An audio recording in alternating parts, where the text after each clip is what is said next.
أعوذ بالله من الشيطان الرجيم بسم الله الرحمن الرحيم إن الله وملائكته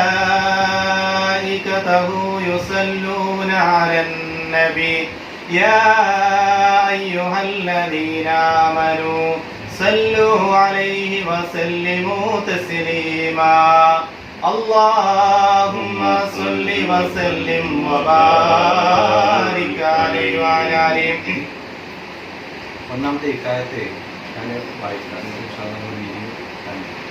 سبحان الذي أطلع في شهر ربيع الأول قمر نبي الهدى وأوجد نوره قبل خلق العالم وسماه محمدا اللهم صل وسلم وبارك عليه وعلى آله.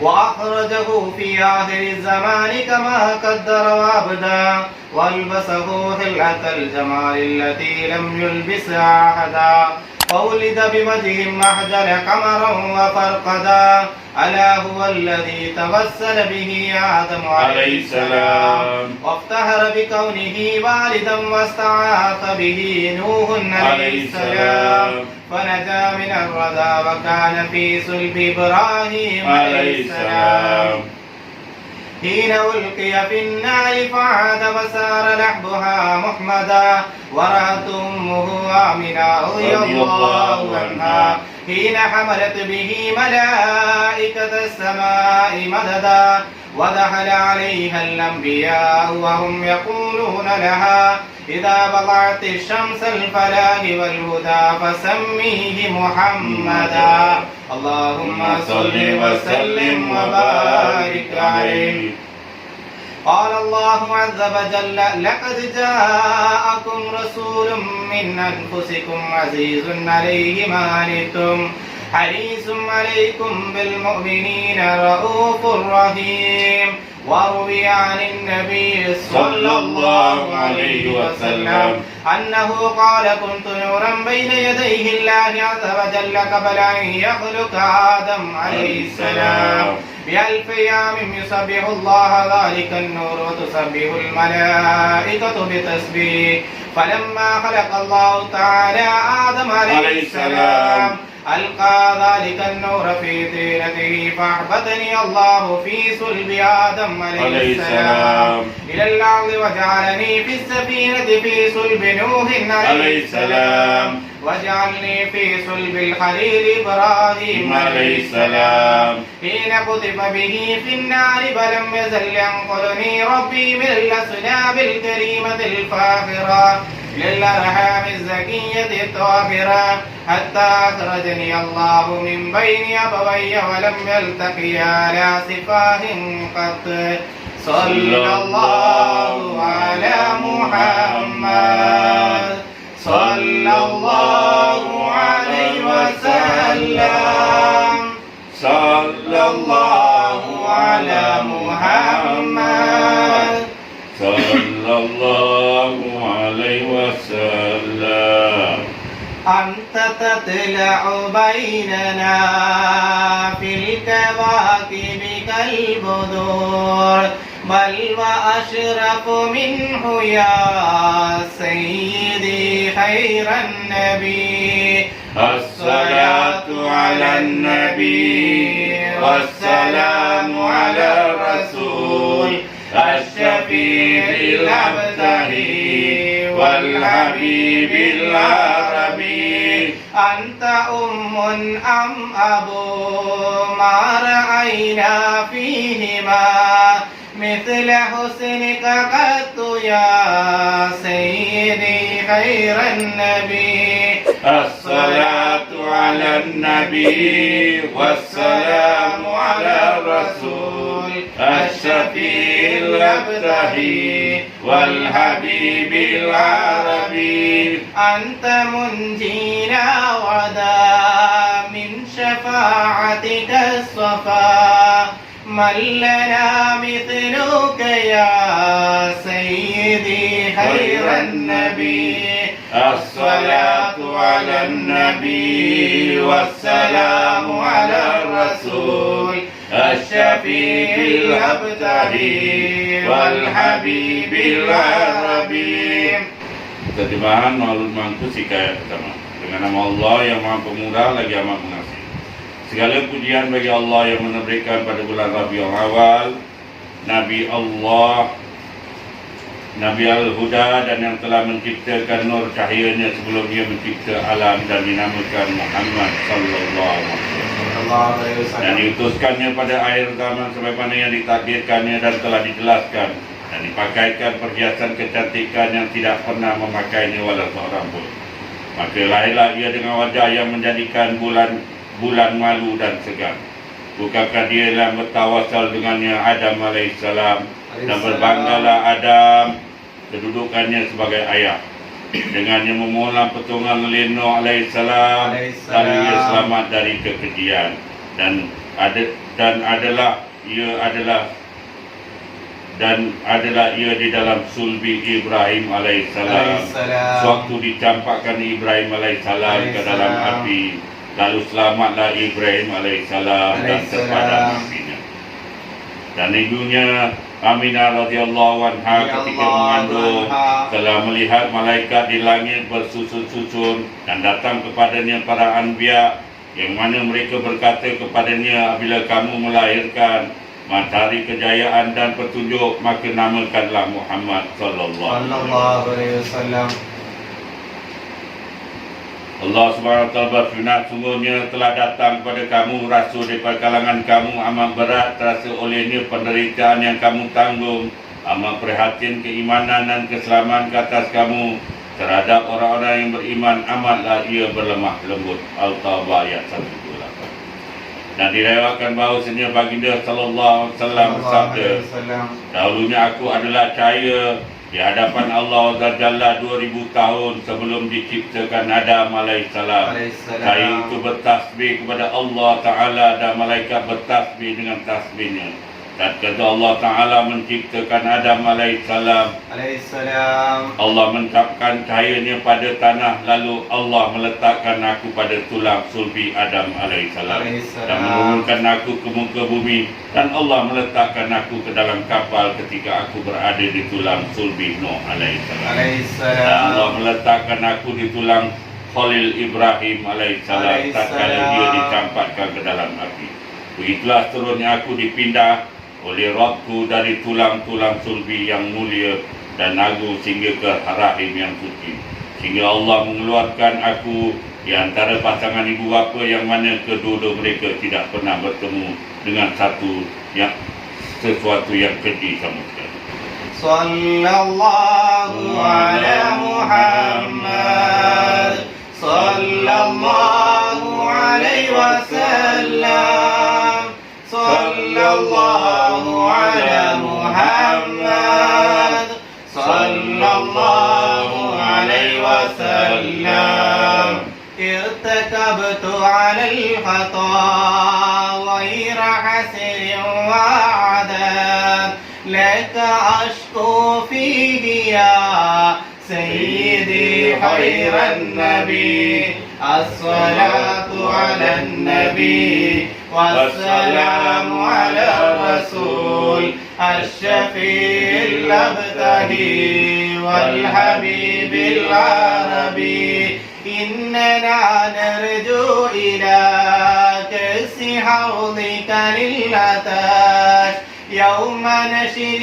كتابي يا سيدي خير النبي. الصلاة على النبي والسلام على الرسول الشفيع الأبتهي والحبيب العربي. الشفاعة هب لنا في القيامة مشفقا واهلنا إن ضاع يا سيدي خير النبي. الصلاة على النبي والسلام على الرسول الشفيع الأبتهي والحبيب العربي. الصلاة على النبي كل وقت دائما لاح نجم في السماء سيدي خير النبي الصلاة على النبي والسلام على الرسول الشفيع الأبتحي والحبيب العربي اللهم صل وسلم وبارك عليه وعلى آله. Kamal Akbar radhiyallahu anhu meriwayatkan Allah apabila Allah Ta'ala telah mengendaki untuk menzahirkan cahaya yang tersimpan dan mendedahkan permata yang terpelihara daripada Abdullah ke rahim Aminah radhiyallahu anha, wanita yang paling suci di kalangan Arab. Dan demikian itu pada malam Jumaat daripada bulan Rajab, Allah menetapkan Ridwan alaihissalam lantas terbukalah pintu-pintu surga. Berhiaslah bidadari dan budak-budak suruhan, dan dipukul gendang kegembiraan dan berbungalah bersinar bintang-bintang pagi. Dan menyerulah penyeru di langit dan bumi bahawa sungguhnya cahaya yang tersimpan yang daripadanya penghulu manusia telah tetap di rahim Aminah radhiyallahu anha. Dan tatkala berpindah cahaya Nabi kita Muhammad sallallahu alaihi wasallam dari Abdullah ke rahim Aminah radhiyallahu anha, bergegarlah aras dengan getaran tanda kegembiraan, dan bertambahlah kehebatan kursi dan dipenuhi 7 petala langit dengan cahaya dan riuhnya malaikat dengan bertahlil dan beristighfar. Maka pada malam itu cahaya memancar di dahi Aminah yang terpelihara lantaran hilang darinya segala ketakutan yang terberat. Dengan berpindahnya cahaya itu terdedahlah tanda-tanda kebesaran dan bergembira dengannya semua makhluk. Apabila Aminah radhiyallahu anha mengandung anaknya sallallahu alaihi wasallam, pada bulan Rajab diberikan berita gembira kepadanya pada bulan Syaban dengan memperoleh anugerah, dan dikatakan kepadanya pada Ramadan, kamu telah mengandung akan penyuci daripada kekotoran dan kekejian. Dan pada bulan Syawal ia mendengar para malaikat memberi berita gembira kepadanya akan kejayaan, memperolehi anugerah yang terhebat. Dan Aminah telah melihat Khalil Ibrahim alaihissalam pada bulan Zulkaidah, yang mana dia berkata kepadanya, bergembiralah kamu dengan pemilik cahaya-cahaya kemuliaan dan pujian. Dan datang kepadanya pada bulan Zulhijjah Musa al-Kalim alaihissalam, lalu memberitahu kepadanya akan kedudukan Muhammad sallallahu alaihi wasallam dan kemegahannya yang terpuji pada bulan Muharram. Jibril alaihissalam menyeru memberitahunya bahawa waktu kelahiran telah hampir. Para malaikat telah menghuni rumahnya pada bulan Safar. Maka telah mengetahui Aminah radhiyallahu anha bahawa saat kebahagiaan telah dekat dan hampir. Apabila tiba Rabiul Awwal, bercahayalah bumi dan langit dan bersinarlah rumahnya menjadi terang. Kemudian apabila telah tiba saat kelahiran dan telah keluar penyebaran kebahagiaan, Aminah radhiyallahu anha merasakan tanda-tanda untuk melahirkan, dan bersinarlah kebenaran dan dengan pancaran cahaya, dan disebarkan baginya di dalam ciptaan tanda-tanda keredaannya. Dan tiba-tiba seekor burung putih telah jatuh dari udara, lantas ia terbang dengan kedua sayapnya atas perut Aminah radhiyallahu anha. Dengan patah lalu dipukul dia, maka tibalah saat kelahiran pada malam Isnin 12 Rabiul. Maka Aminah radhiyallahu anha melahirkan pada paginya harinya Nabi Muhammad sallallahu alaihi wasallam. Bagi manusia dan jin selawat dan salam ke atasnya dan ke atas keluarganya para sahabat. Sallallahu ala Muhammad sallallahu alaihi wasallam. Sallallahu ala Muhammad sallallahu alaihi wasallam. ولد الحبيب السيد المتعبد والنور من وجناته يتوقد. يا رب صل على النبي محمد منجي الخلائق من جهنم في غدير. جبريل نادى في منسة حسنه هذا مليح الكون هذا أحمد يا رب صل على النبي محمد منجى الخلائق من جهنم في غدي هذا كهيل الطرف هذا المصطفى هذا جزيل الوصف هذا السيد يا رب صل على النبي محمد منجي الخلائق من جهنم في غدي هذا جميل النعت هذا المرتضى هذا مليح الودي هذا الأوحد يا رب صل على النبي محمد منجى الخلائق من جهنم في غدي هذا الذي خلعت عليه ملابس ونفائس فنظيره لا يوجد يا رب صل على النبي محمد منجي الخلائق من جهنم في غدي قالت ملائكة السماء بأسره ولد الحبيب ومثله لا يولد يا رب صل على النبي محمد منجي الخلائق من جهنم في غدي بشرى لأمته برؤية وجهه هذا هو الجاه العظيم الذي يدعو يا رب صل على النبي محمد منجي الخلائق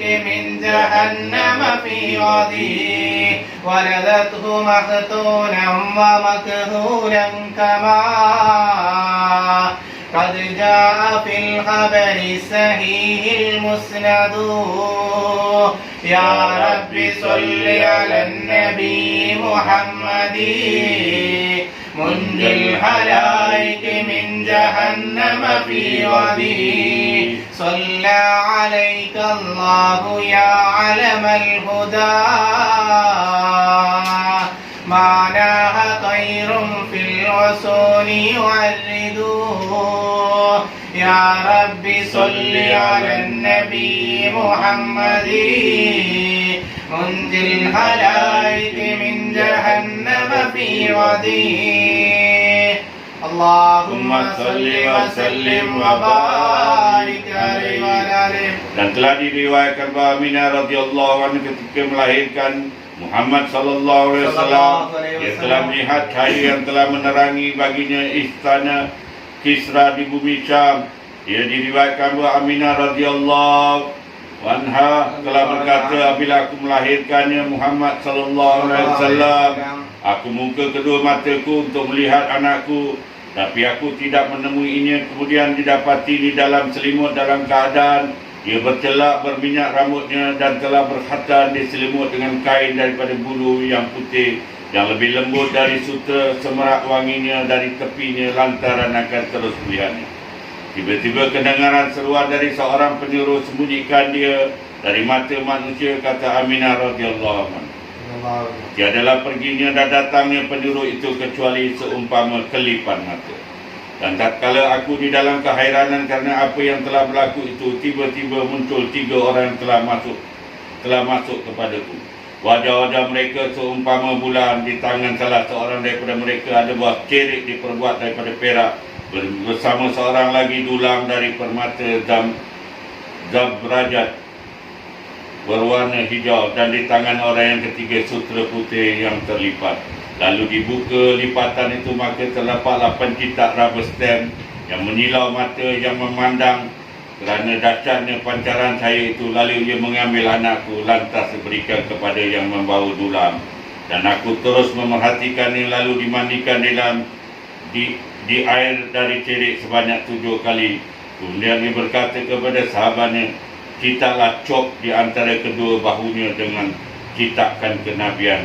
Maka dia adalah penyudah para anbiya dan penghulu seluruh penduduk langit dan bumi.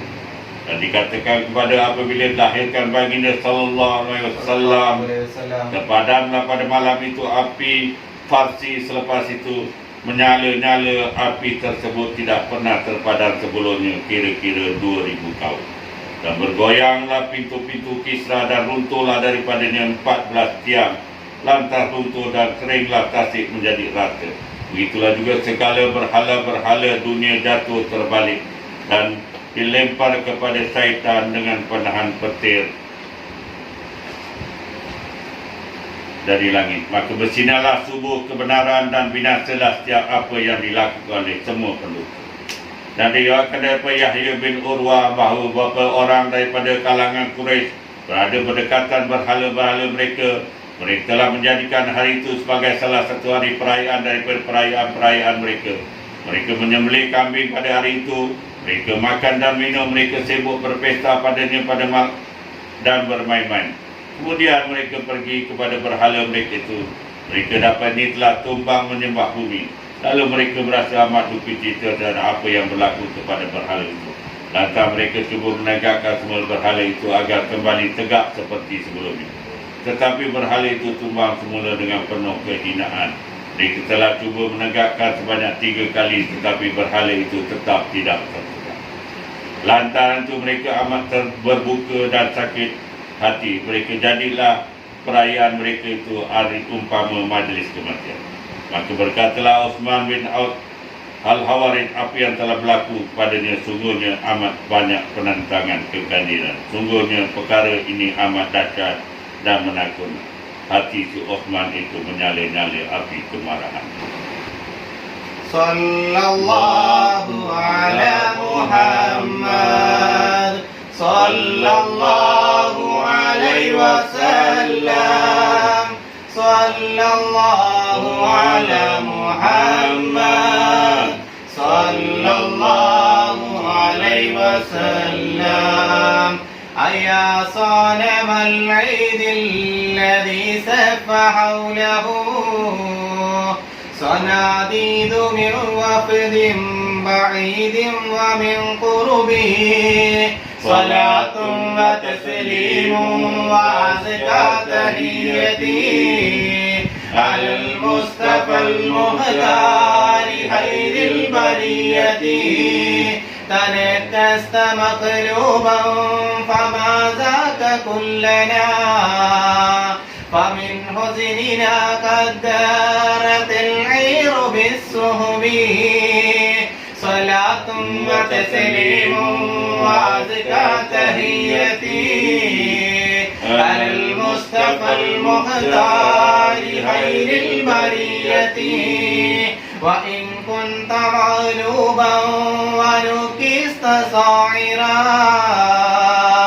فما أنت في الأوثان بالسيد الربي صلاة وتسليم وأزكى تحيتي على المصطفى المختار خير البرية تردى لمولود أضاءت بنوره جميع فجاج الأرض خوفا من الرعب صلاة وتسليم وأزكى تحيتي على المصطفى المختار خير البرية ونار جميع الفرس قد خامدت له وقد بعث شاه الفرس في أعظم الكرب صلاة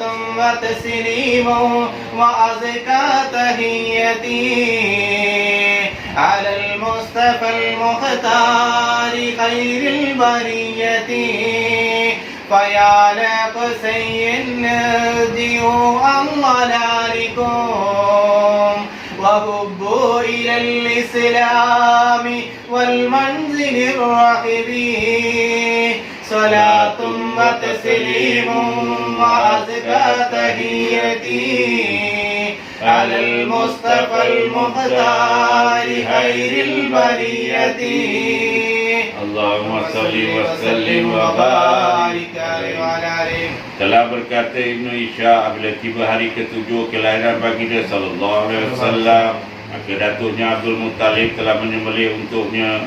Dia telah melaksanakan urusan yang sebagaimana wajib, lalu ia menjemput kaum Quraisy, lalu diraikan dan diberi makan kepada mereka. Setelah mereka menjamu makanan, mereka bertanya kepada Abdul Muttalib, "Wahai Abdul Muttalib, apakah nama yang kamu berikan pada cucumu ini?" Beliau berkata, "Aku telah menamakan Muhammad sallallahu alaihi wasallam." Mereka berkata, "Sungguhnya, apakah engkau tidak suka pada nama datuk nenek kamu?" Jawabnya, "Aku mahukan dia dipuji oleh siapa saja yang berada di atas muka bumi." Muhammad sallallahu alaihi wasallam dinamakan pada Nabi memberi petunjuk, dan dialah manusia yang paling berhak untuk dipuji. Berselawatlah Allah ke atasnya. Betapa hebatnya sinaran matahari pagi kegembiraan. Apabila tiba waktu untuk terdedah rahsia-rahsianya dan bersinar alam dengan cahaya-cahayanya, tatkala Aminah radhiyallahu anha bersendirian di rumahnya, bertemankan keberkatan, tidakkah ia menyedari melainkan telah bersinar cahaya dalam rumahnya dan dipenuhi dirinya dengan kegembiraan dan kebahagiaan. Lantas datanglah malaikat dan bidadari dan dipenuhi biliknya berbagai jenis burung. Aminah radhiyallahu anhu dapat mendengar keriuhan dan kemeriahan mereka menyambut ketibaan yang dicintai. Kenapa sudah tidak begitu keadaannya, sedangkan penghulu alam semesta berada di rumah. Sallallahu ala Muhammad, sallallahu alaihi wasallam, sallallahu ala Muhammad, sallallahu alaihi wasallam.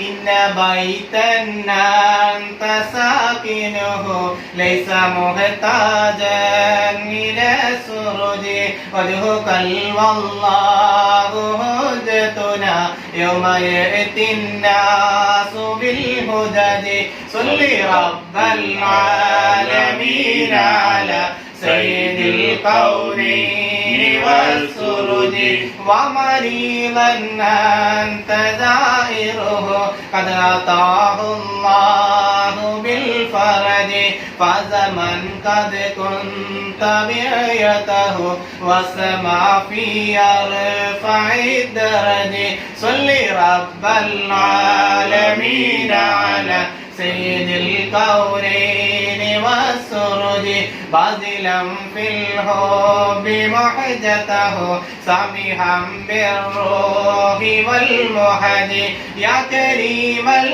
judi rahatahu fakafaital bahra wal lujadi. Salli rabbal alamin ala sayyidil qawnaini was-surudi anta munjina minal huraqi billahi min nari wal ajadi. Zambuna ma hina yamnauna min rufi dam'i wal ajadi. Salli rabbal alamin ala sayyidil qawnaini was-surudi hubbukum fi qalbina mahmun min rahiniz zambi wal harji. Sabbukum wallahi lam yakhib likamalil husni wal bahdi. Salli rabbal alamin ala sayyidil qawnaini was-surudi innana narju li shafi'ina li salahid din wan nuhadi wa huwa najjana min al balwa tibuhu fil alamil ardi. Salli rabbal alamin ala sayyidil qawnaini was-surudi rabbi warzuqna ziyaratahu qabla qabdir ruhi wal faradi. Salli rabbal alamin ala sayyidil qawnaini was-surudi صل يا ربي على الهادي لسبيل الحق والفرج صل رب العالمين على سيد الكونين والسرج اللهم صل وسلم وبارك عليه وعلى آله. Berkata Ali bin Yazid rahimahullah, aku punya seorang jiran yang merupakan laki kafir zimmi. Biasanya pada Rabiul Awal, aku menjemput orang kafir miskin ke rumah kerana mengadakan majlis maulid untuk Nabi sallallahu alaihi wasallam. Maka berkatalah kepadaku, laki kafir zimmi itu, kenapa engkau buat majlis seumpama ini pada bulan ini, tidak pada bulan-bulan lain? Aku berkata kerana kegembiraanku dengan kelahiran Nabi Muhammad sallallahu alaihi wasallam pada bulan ini. Lalu lelaki itu memperlekehkan dan mempermainkan aku sehinggalah aku amat tersinggung dengan perbuatannya dan amat berduka cita kerana. Apabila aku tidur pada malam itu, aku lihat Rasulullah sallallahu alaihi wasallam dalam mimpiku, lalu baginda Muhammad sallallahu alaihi wasallam berkata kepadaku, apa yang telah berlaku kepadamu, maka aku ceritakan kepadanya apa yang berlaku antaraku dengan laki kafir zimmi itu. Baginda Muhammad sallallahu alaihi wasallam berkata, janganlah bersedih, sungguh lelaki itu akan datang kepadamu besok hari dalam keadaan ia telah beriman. Kata Ali, aku pun terjaga dari tidur dan hatiku berdebar-debar menanti janji baginda Muhammad sallallahu alaihi wasallam dalam mimpiku menjadi suatu kenyataan. Agar terhenti air mata yang mengalir di pipiku, tiba-tiba pintu diketuk dan laki kafir zimmi itu berkata, bukalah pintu, maka telah hilang beban di hatiku. Kiranya yang dicintai berada di sisimu. Ada malam tadi ia berkata di sisiku. Lantaran aku bukakan pintu tu, laki itu bermasuk sambil mengucap, La ilaha illallah Muhammadur Rasulullah. Lalu aku berkata kepadanya, apa yang terjadi kepadamu? Pada malam hari itu telah melihat seorang lelaki dalam mimpi yang amat cantik wajahnya, harum wanginya, tebal keningnya, sederhana kedua pipinya. Apabila ia berkata-kata, maka terserahlah kehebatannya. Apabila ia diam, maka terserah ketenangannya. Indah kata-katanya. Apabila ia berdiri, maka akan berkata ia adalah bulan purnama. Apabila ia berjalan, keluarlah haruman dan wangiannya. Alangkah cantik wajahnya dan alangkah harum wangiannya. Maka aku mahu mencium kedua tangannya. Lalu ia berkata, apa engkau mahu mencium tanganku? Sallallahu ala Muhammad, sallallahu alaihi wasallam, sallallahu ala Muhammad, sallallahu alaihi wasallam. Ahya rabi'al qalbi shahrul maulidi, كل الأنام بذكر مولد أحمد. يا الله ولي الله ولي نعم الولي. صلوا على هذا النبي محمد. جاءت لمولده الشريف بشائر وخوارق العادات ليلة مولدي. الله ولي الله ولي نعم الولي. صلوا على هذا النبي محمد. آياته والمعجزات كثيرة شهدت بصحتها عقول الحسد. الله ولي الله ولي نعم الولي. صلوا على هذا النبي محمد. البدر شق بأمره والشمس إذ غربت له ردت بغير تردد. الله ولي الله ولي نعم الولي. صلوا على هذا النبي محمد والوحش والأشجار قد سجدت له وعليه قد سلمنا بعد تشهده الله ولي نعم الولي صلوا على هذا النبي محمد أوصافه ما ينتهي تعدادها فالمدح يقصر عن بلوغ المقصود الله ولي نعم الولي صلوا على هذا النبي محمد يا سيد السادات جئتك قاصدا أرجو هماك فلا تحيب مقصدي الله ولي نعم الولي صلوا على هذا النبي محمد قد هل بما قد علمت من اللدى والظلم والضعف الشديد فأسعدي الله ولي نعم الولي صلوا على هذا النبي محمد ما لي سوى حبي لديك وسيلة فامنن علي بفضل جودك السعدي الله ولي نعم الولي صلوا على هذا النبي محمد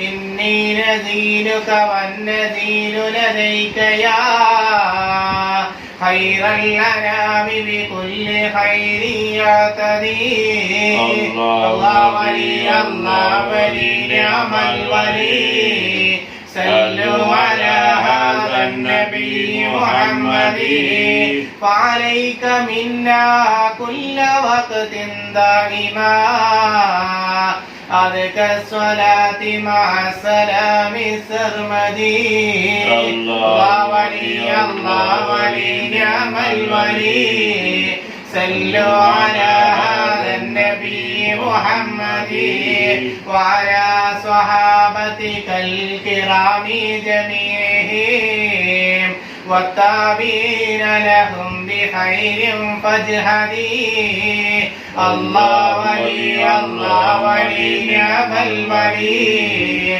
صلوا على هذا النبي محمد اللهم صل وسلم وبارك عليه وعلى آله അള്ളാഹു റബ്ബുൽ ഇസ്സത്ത് നമ്മൾ ഈ ചെല്ലിയത് മുഴുവൻ അള്ളാഹു സ്വീകരിക്കുമാറാകട്ടെ.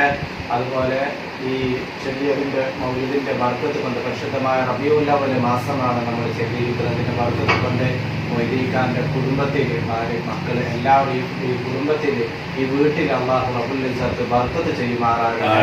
അള്ളാഹു അതുപോലെ തന്നെയാണ് ഇതിൻ്റെ ചെല്ലിയതിൻ്റെ മിഥില സവാബിനെ മരിച്ചുപോയ ആദിച്ചേക്കു എന്നവരുടെ അർവാഹിലേക്ക് അള്ളാഹു റബ്ബുൽ ഇസ്സത്ത് എത്തിച്ചു കൊടുക്കുമാറാകട്ടെ. അബൂബക്കർ ഇബ്രാഹിം എന്നവരുടെ അർവാഹിലേക്കും അള്ളാഹു എത്തിച്ചു കൊടുക്കുമാറാകട്ടെ. ആമീൻ യാ റബ്ബൽ ആലമീൻ. അബൂബക്കർ ഇബ്രാഹിം الفاتحة. أعوذ بالله من الشيطان الرجيم. بسم الله الرحمن الرحيم. الحمد لله رب العالمين الرحمن الرحيم مالك يوم الدين إياك نعبد وإياك نستعين اهدنا الصراط المستقيم صراط الذين أنعمت عليهم غير المغضوب عليهم ولا الضالين آمين آمين. الحمد لله رب العالمين حمدا شاكرين حمدا ذاكرين حمدا يوافي نعمه يكافي مزيدا. يا ربنا لك الحمد كما ينبغي لجلال وجهك وعظيم سلطانك. سبحانك لا نحصي ثناء عليك أنت كما أثنيت على نفسك فلك الحمد وتأثر الله. اللهم صل على سيدنا محمد وعلى آل سيدنا ومولانا وشفيعنا محمد.